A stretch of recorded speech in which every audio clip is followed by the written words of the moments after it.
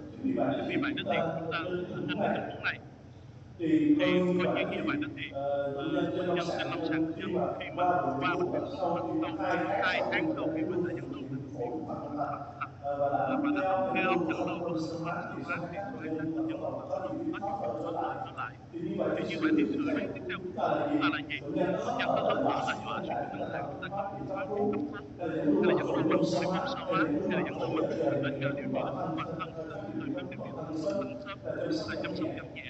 Thì trở lại cái ca này thì chúng tôi thấy rằng đó là những lần dẫn lưu màng phổi phía trước có hiệu quả ít nhất là trong vòng 2 tháng, cho nên chúng tôi quyết định là dẫn lưu màng phổi bằng ống nhỏ tạo gia tăng cái khả năng sống cho bệnh nhân. Sau đó chúng ta bắt đầu điều trị bifenthrin, cái là một kháng testosterone và ribotriglycid. Cái liều khởi đầu bệnh nhân lựa chọn là 100 mg một ngày cho bệnh nhân có thẻ bảo hiểm y tế.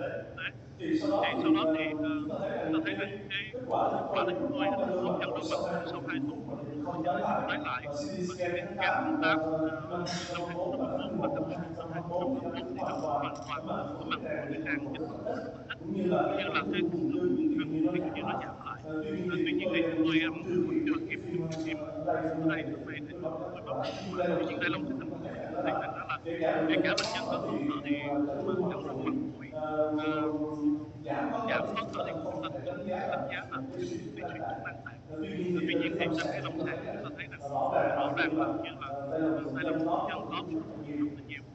Lâm sàng thứ ba chúng tôi xin trình bày đó là một cái bệnh nhân nam sinh năm 1981, tức là năm 2018 thì bệnh nhân nó là hai mắc không.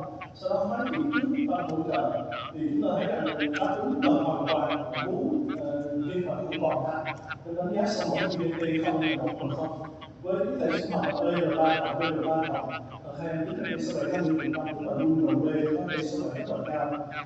Thì bệnh nhân điều trị sau đó mổ và mới xạ trị và tập trung kháng từ tháng 10 năm 2018. Thì tới tháng 1 năm 2023 bệnh nhân đột ngột xuất hiện cảm giác yếu mệt người, chỉ có động thức ăn tới bệnh viện thì coi như là có giảm thị lực mặt phải, chỉ còn có sưng mi mắt trái nhiều hơn người trái, sưng cơ vùng trên đệm vùng mặt, đau cột sống lan hai chân. Trên CT scan thì chúng ta và MRI thì chúng ta thấy rằng là đa nốt và tổn thương ở vùng não, thùy trán hình 120 của tiểu não. MRI cũng có đa tổn thương cột sống và trong cột sống dạng ép cột sống cũng như là gieo rắc ở tủy.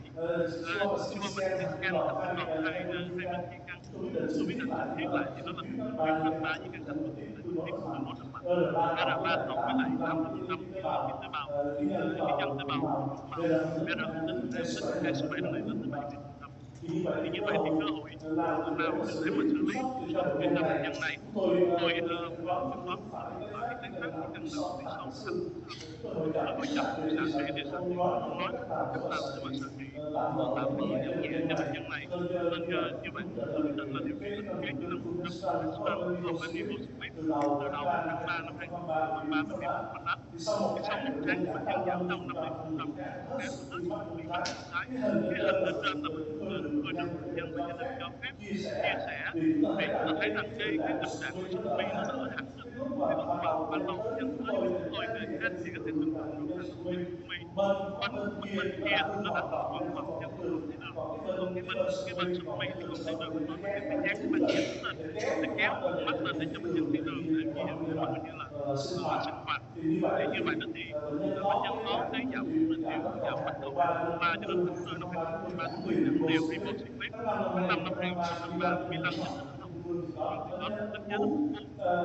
Tháng 6 năm 2023 thì bệnh nhân có cái cảm giác tê rì trở lại tay chân, phục hồi các tác nhân sinh cho nên cho vận động tập đi. Thì đây là một cái trường hợp cũng nói là tốt. Tuy nhiên thì về mặt cảm nghĩ trên lâm sàng thì chúng tôi thấy rằng đó là cái diễn tiến dường như cái sự hồi phục nó sớm hơn chúng ta tưởng tượng. Chúng tôi đã gặp những cái bệnh nhân mà như là thể luminol rất rõ, nằm đó khoảng chừng 40 tuổi, mất bên đó mà khi mà có tiến triển di chứng nhanh và kháng lại không hết được điều trị. Và bệnh nhân này thì tháng 1 năm 2024 thì bệnh nhân đột ngột là coi như là ngưng tim ngưng thở, phải cấp cứu và đưa vô bệnh viện để mà cấp cứu, và bệnh nhân thở máy và tử vong sau 1 tuần. Thì mặc dù là nó đánh giá rất là tốt, tuy nhiên cái diễn tiến trên lâm sàng cho thấy cái trường hợp đó rất là bất thường. Và một số tình huống khác thì chúng ta thấy rằng là ngay cả nó tiến triển với lại cái liệu pháp nội tiết trên với CDK4/6 thì hầu như nó cũng sẽ không có đáp ứng với lại cái hóa trị cũng như là một số các điều trị cho bệnh nhân khác. Thì về trình bày của chúng tôi thì nó sẽ có một số cái cách, đó là hiện nay thì cái liệu pháp nội tiết hợp với CDK4/6 nên được người chọn ưu tiên lúc đầu, hiệu quả đặc biệt là trên những bệnh nhân mà muộn hạn hoặc là có những cái di căn những bộ phận cồng yếu. Thì coi như là trên những bệnh nhân trẻ tuổi mà có tiềm năng kháng protein nhiều thì chúng ta ưa chuộng, đặc biệt là phải thêm thiết chế CDK4/6 và liệu pháp nội tiết để gia tăng cái kết quả, cái hiệu quả cho bệnh nhân. Thậm chí trên những bệnh nhân mà không có nhiều ảnh hưởng về cơ thể cũng là một cái vấn đề chúng ta cần quan tâm. Trình bày đến đây là hết sức chân thành cảm ơn. Sau đây thì để tiếp nối cái chương trình thì chúng tôi xin soát câu hỏi cũng như là một số câu hỏi cho các vị khách cho ban thảo luận. Xin kính mời quý vị thầy cô online hoặc các anh chị đồng nghiệp có trong hội trường để mà đặt câu hỏi cho giáo sư cũng như các bác sĩ của ban thảo luận. Xin kính mời.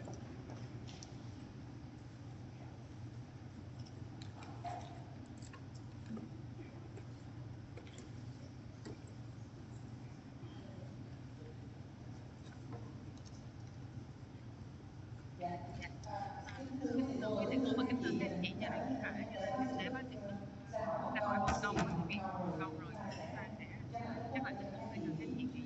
Thì đúng là cái cơ chế CDK4/6 chúng ta cũng đã trải nghiệm rất là nhiều rồi, và tại thành phố Hồ Chí Minh thì thử dịch là cũng gần 400 trường hợp rồi, gần 400 trường hợp thì cũng rất là nhiều, khá là nhiều. Và điển hình là những cái ca mà nãy giờ bác sĩ trình bày á, tình huống trên đây đó mà chúng ta thực hiện hóa trị á, thì hiệu quả cũng hoàn toàn như vậy.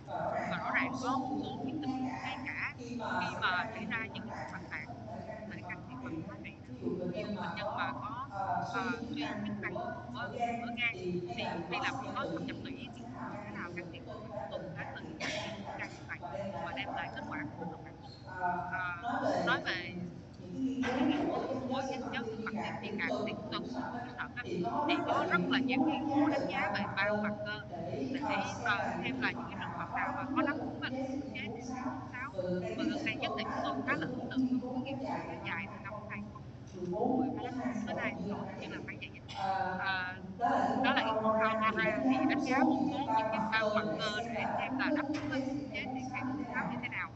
Bởi vì chúng ta sẽ tiến tới một bước ngoài cái câu chuyện là những cái biomarker về lâm sàng cũng như là mô phỏng thì những biomarker nào về sinh học của sinh lý chúng ta tiên đoán những đối tượng nào có cái lợi ích tốt nhất Ví dụ như trường hợp vừa rồi á, tôi có trình bày cái nghiên cứu là những cái bệnh nhân mà có một cái BRCA á, khi mà chúng ta ví dụ qua cộng với lại vitamin positive á, thì kết quả nó sẽ tốt hơn rất là nhiều. Thì xin hỏi thêm giáo sư thì chúng tôi thấy là trong cái nghiên cứu đầu ra mà giáo sư có tham gia trong đó đó, thì ngoài cái mũi CDK4 cũng như là TP53 thì đối với những cái trường hợp đó đó thì nó cũng khá là kém với lại những cái ức chế CDK4/6. Thì ngoài những cái biomarker như vậy á, thì cái tiềm năng mà ứng dụng cho lâm sàng cũng như là những cái mà biomarker khác á, thì có khả năng mà ứng dụng trong tương lai hay không ạ? Dạ, hết ạ.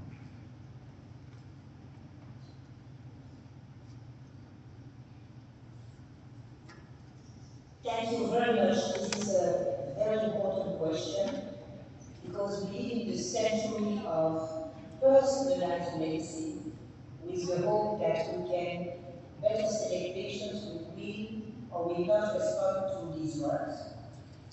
Unfortunately, all the literature that is available up to now on potential biomarkers predicting the efficacy or lack of efficacy of CDK4/6 inhibitors does not give us a robust biomarker for which there is a demonstration of clinical utility.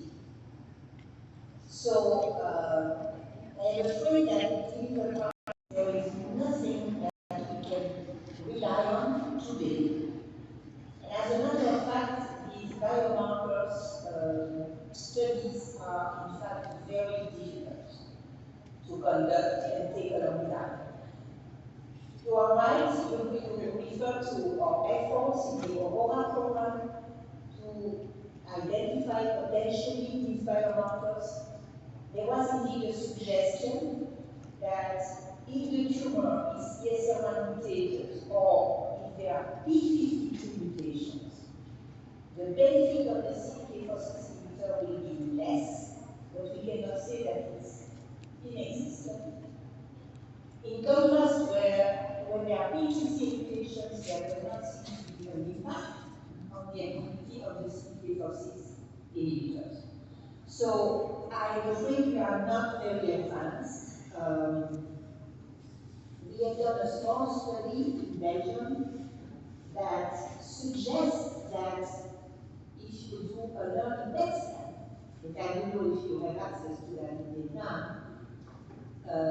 if you don't see a response on a learning PET scan after one cycle of a CDK4/6 inhibitor, then it's unlikely that the treatment will help the patient very much. So that could be perhaps a way to help patients who have to pay for the drug. If they don't have reimbursement and they have to themselves pay for the drug. Now coming back to the 3-drug regimen, it's nice, but my opinion is that if there is no overall survival demonstrated, I am not sure that this will be a standard of care. So, if by using 3 drugs, you only prolong time to progression, but at the end of the day, you don't make your patient live longer, I am not sure that this is going to be a very important strategy to treat breast cancer in the world. I think that more and more we will have to be selective. It's impossible to offer all these new treatments to all patients. And one important reason to prescribe a regimen is, as I told you, is still a prolongation of overall survival with maintenance of a good quality of life. If it's just progression-free survival, I would just wait. I think it's interesting, but it's not a practice change.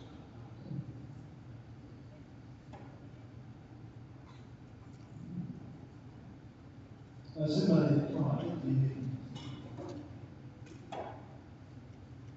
Vâng, thưa các thông điệp thì chúng ta nửa chiều sau thì chúng ta được nghe cái báo cáo của giáo sư Pitas rất là hay. Giáo sư đã tổng kết cho chúng ta rất là nhiều các nội dung và một số các cái trăn trở liên quan đến nghiên cứu Soria cũng lại vừa mới public các phân tích thế như vài ngày thôi, đây cũng lại gọi như là làm cho mình phải học lại. Và nhưng mà cái lần public phân tích này thì họ cũng có nêu lên các cái điểm rằng với các guideline thì chúng ta cũng sẽ lựa chọn cái tốt nhất cho bệnh nhân ngay từ đầu, nên là cái thực hành của chúng ta nó cũng chưa có thay đổi, kể cả về cái topic của nghiên cứu Sonia.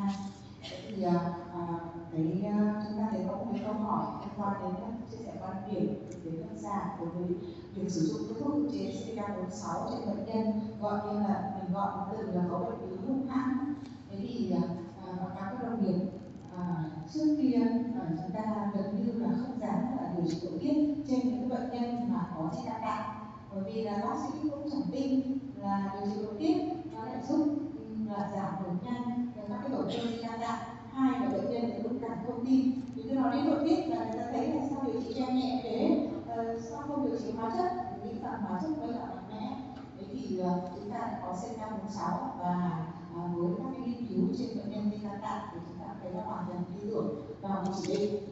Đặc biệt là với nghiên cứu right choice thì chúng ta thấy là cái tỷ lệ bệnh nhân không nhiễm CDK, tỷ lệ CDK rất cao và còn có các khủng hoảng tạng trong cái đa lâm sàng của bác sĩ Thuận.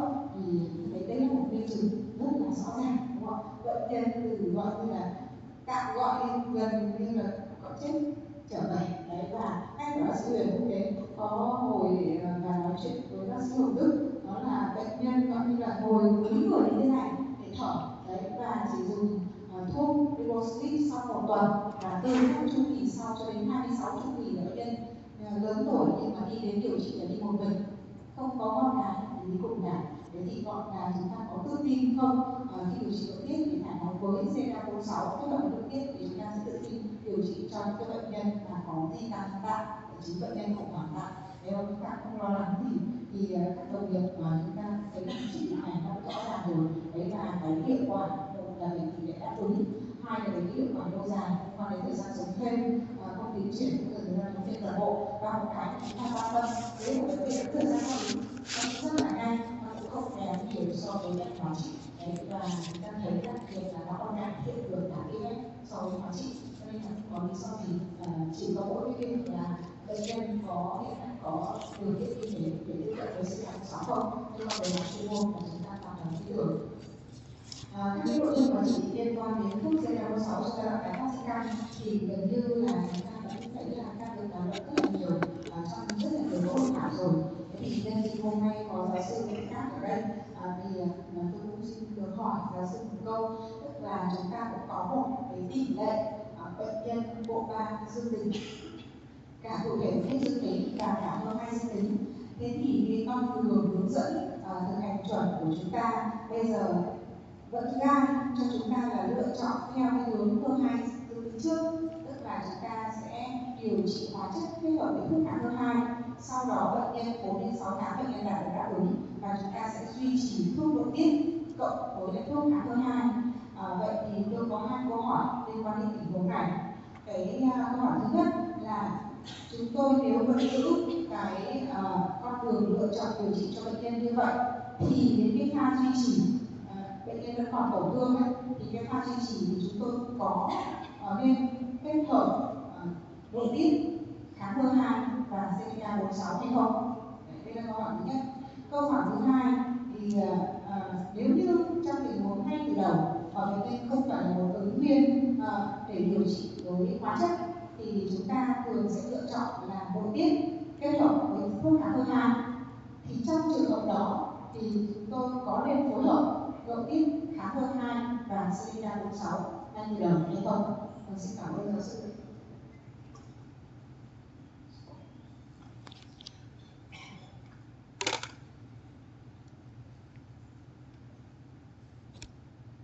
Okay, these are very good questions. So, if we now turn to triple-positive breast cancer, which was not the subject of my talk, you know that right now the standard first-line treatment is still the Cleopatra regime. So it's chemotherapy and dual HER2 blockade with pertuzumab and trastuzumab. And when chemotherapy with the taxane is finished, usually after 6 or 8 cycles, we stop it because it's too toxic, and then we continue with the anti-HER2 drugs. Many oncologists will also give endocrine treatment at that point, although it was not used in Cleopatra. Interesting. But many of us will give endocrine treatment as maintenance combined with pertuzumab and trastuzumab. So we don't have evidence at this point that a CDK4/6 inhibitor should be added in this maintenance phase. I believe there is a trial trying to answer this question, and there are also trials where they investigate new SERDs in that particular situation. Like BV T12, for example, is currently explored in this maintenance phase. Now, if the patient does not tolerate chemotherapy, has triple-positive breast cancer, am I using endocrine treatment with anti-HER2 agents? The answer is yes, because we have data indicating that this works. And then, am I going to consider a CDK4/6 inhibitor? The answer is also yes. So I have done that in some patients with what I think were good results. Again, we have not strong evidence like in the HER2-negative space, but I have treated patients with this regimen with very good results in terms of being able to control the disease for many months. So, again, it depends if the drug is available or not, but I don't think there is a reason to think that in the triple-positive breast cancer population, the CDK4/6 inhibitors will not also show a benefit when you combine them with endocrine treatment and still when you keep the anti-HER2 drugs on board.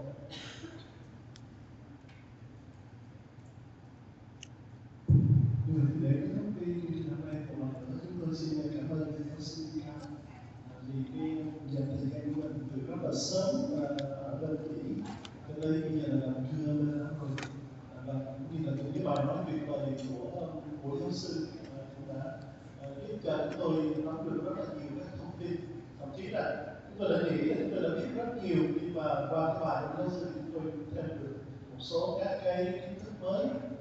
Và cũng xin một lần nữa xin cảm ơn hai thăm đầu tiên tiến sĩ Phan Trường Đức và phó giáo sư tiến sĩ Truyền Truyền, cũng như là cảm ơn các